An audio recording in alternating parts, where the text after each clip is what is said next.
কোরআনকে কোরআন শরীফ বলা যাবে কিনা এক ভাই প্রশ্ন করেছেন, নাম হচ্ছে শরীফ হোসেন। ও আচ্ছা, ওনার নামও শরীফ। কোরআনকে কোরআন শরীফ বললে কোনো গুনাহ হবে না, বলা যাবে, কারণ শরীফ শব্দের অর্থ ভালো, সম্মানিত, সম্মানিত কোরআন। এই যে কোরআন শরীফ লেখা আছে না, এই মাদ্রাসার শিক্ষক এখানে কেউ আছেন? এখানে আছেন? এখানে কেউ? আহলে হাদিসদের মঞ্চে এই কোরআন কেন? আপনারা যারা এখানে আছেন, এটা কোনো ক্ষমা হবে না এরপর থেকে, আমি বলে দিলাম। এই শরীফালা কোরআন মঞ্চে রাখবেন না, বাড়িতেও রাখবেন না। কোরআনকে অপমান করে। উপরে লেখা আছে নুরানি, কিন্তু আবার কি নুরানি। শরীফ লেখছে আগে, মোবারক লিখতো, এখন লিখছে কি নুরানি। উদ্দেশ্য তো কিছু জানেন না আপনারা। কোরআনুল কারিম হবে, কোরআন মাজিদ হবে, আপনি কেন আপনি শরীফালা? কোরআনে কত নাম বর্ণিত হয়েছে কোরআন কারিমের, কিন্তু একটা নাম নেয়নি। শরীফ কেন নিছে? শরীফ শরীফ 4 শরীফ, মক্কা শরীফ, মদিনা শরীফ, কোরআন শরীফ, হাদিস শরীফ, দরগা শরীফ, মাজার শরীফ। পরের ভার্সন আসলো মুবারক, জুতা মুবারক, পাগড়ি মুবারক, পায়খানা মুবারক, দাড়ি মুবারক। নতুন ভার্সন এখন চলছে নুরানি। নুরানি টুপি, নুরানি পাঞ্জাবি, নুরানি কোরআন, নুরানি মাদ্রাসা। আপনারা বুঝেননি মনে হয়? কেন?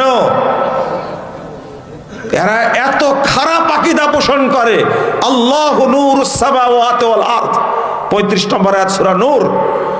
আল্লাহ আসমান জমিনের নূর, সব কিছুই আল্লাহর অংশ। বলেন নাউজুবিল্লাহ। গান বানাইছে, হ্যাঁ, তোমার নূরের আভা চাঁদকে দিলে, চাঁদ জ্যোৎস্না পেল। হারামখোর কোথাকার! আল্লাহর নূরের আভা পেল চাঁদ, আর তাই জ্যোৎস্না পেল চাঁদ। এই গান যে তৈরি করেছে হলো মাজার পূজারী, আল্লাহ সম্পর্কে জানেই না। এই গান গায় না।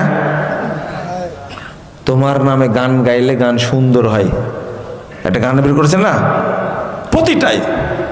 তারপরে বলেছেন তোমার গন্ধ ফুল পেয়ে ফুল সুরভিত হলো। এই ব্যাকুপ কোথায়! আল্লাহর গন্ধ আছে, বুঝেন না মনে, তাই না? এই জন্য গালি আমাকে দেয় বেশি। এই গান বলা হারাম, হারাম, চলবে না, চলবে না। খুঁটিবিহীন ওই আসমান কি একটা গান আছে না, হারাম। এই গান গাওয়া যাবে না। ওরা বলতে চাচ্ছে সব কিছুই আল্লাহর অংশ।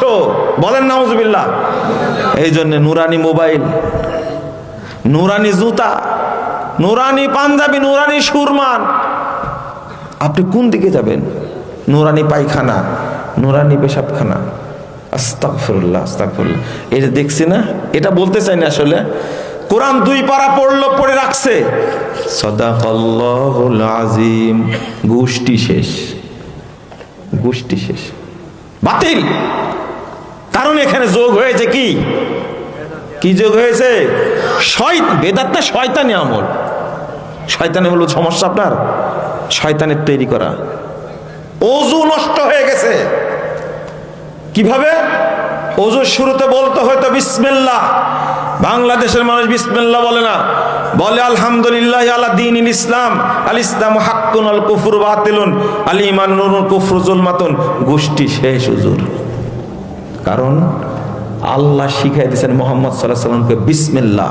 রাসূল বলেছেন বিসমিল্লাহ, সাহাবীরা বলেছেন বিসমিল্লাহ, তাবিরা বলেছেন বিসমিল্লাহ, তাবিরা বলেছেন বিসমিল্লাহ, উলামা কেরাম বলেছেন বিসমিল্লাহ। তুমি কেন যোগ করলে এখানে এত বড় দোয়া? এক মুরব্বী বলছে, বাবা এত বড় দোয়া জাল, বুঝেন না? আপনাকে ধোঁকা দেওয়ার জন্য দোয়াটা বড় করেছে। ওই যে শুরু হয়ে গেছে। যখনই আপনি দাঁড়াচ্ছেন, ওযু তো নষ্ট করলো, এবার সালাত নষ্ট করছে। নাওয়াইতু পড়ে সালাতের গোষ্ঠী কি শেষ।